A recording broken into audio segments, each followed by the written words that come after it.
français du Maroc a présenté aujourd'hui plusieurs événemements. Est-ce que vous pouvez nous en dire davantage? Alors, nous avons présenté aujourd'hui les 3 principaux événements de la saison concernant le livre. C'est tout d'abord la Cigogne Volubile, le printemps du livre de jeunesse qui aura lieu dans les 12 médiathèques de l'Institut français du Royaume à partir du 16 mai. Cette année, cette édition sera consacrée à la thématique de l'égalité entre les filles et les garçons. Donc ce sont des rencontres avec des auteurs, avec des illustrateurs de jeunesse, des ateliers d'illustration, des lectures, pour que les jeunes, les enfants puissent profiter au maximum de ce bel outil qu'est le livre. Ensuite, nous serons également présents à Tanger avec le Printemps du livre et des arts, qui cette année est sur la thématique de la littérature et de la musique, les interactions entre littérature et musique. Pour nous, ce salon nous est particulièrement cher parce que c'est un salon dans lequel nous mélangeons à la fois la littérature et tous les arts, donc avec des spectacles, de la musique et bien sûr des rencontres littéraires avec des auteurs de bande dessinée, des auteurs de livres, des auteurs d'essais. Enfin, nous serons présents bien sûr, comme chaque année, au Salon international de l'édition et du livre, qui cette année aura lieu à Rabat, excusez-moi, qui cette année aura lieu à Rabat, et qui sera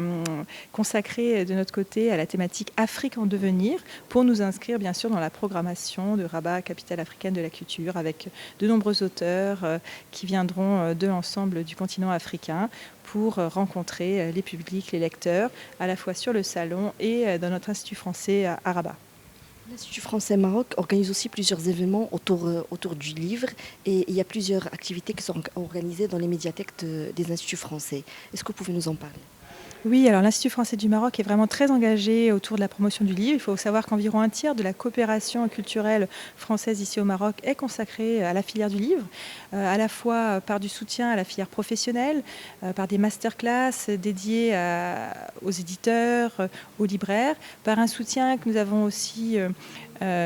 voulu accorder à des librairies pendant la crise sanitaire, un soutien financier qui leur a permis de développer leur fonds de livres et de répondre présent à leur public, mais aussi par un programme d'aide à la publication, d'aide à la traduction en arabe de livres français et francophones pour leur permettre d'être traduits et mieux lus aussi ici au Maroc, par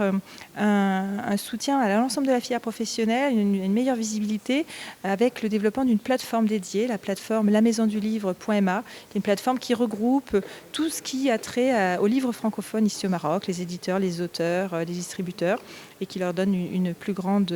visibilité. Donc ça, c'est vraiment tout ce qui nous importe au niveau de la filière du livre. Et bien sûr, nous sommes également présents pour soutenir la lecture publique avec ce réseau de 12 médiathèques qui compte 40 000 lecteurs inscrits, mais qui en touche en fait beaucoup plus, puisque de nombreuses écoles viennent avec leurs élèves profiter des ressources de ces médiathèques, des ateliers qui sont offerts pour les enfants. Et bien sûr, notre bibliotobus, cette bibliothèque, cet Institut français mobile, qui est déjà circulé à la fois dans la région de Fès, dans la vallée de l'Ourika, est actuellement près d'Azila, elle a été à Ouarzazate, viendra à Casa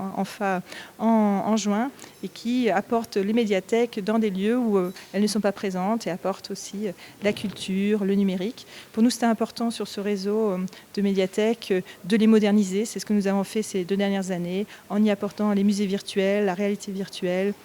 le jeu vidéo, les podcasts, et ce qui nous permet aussi d'être plus attractifs. C'est important pour nous, à la jeunesse en général et aux adolescents en particulier.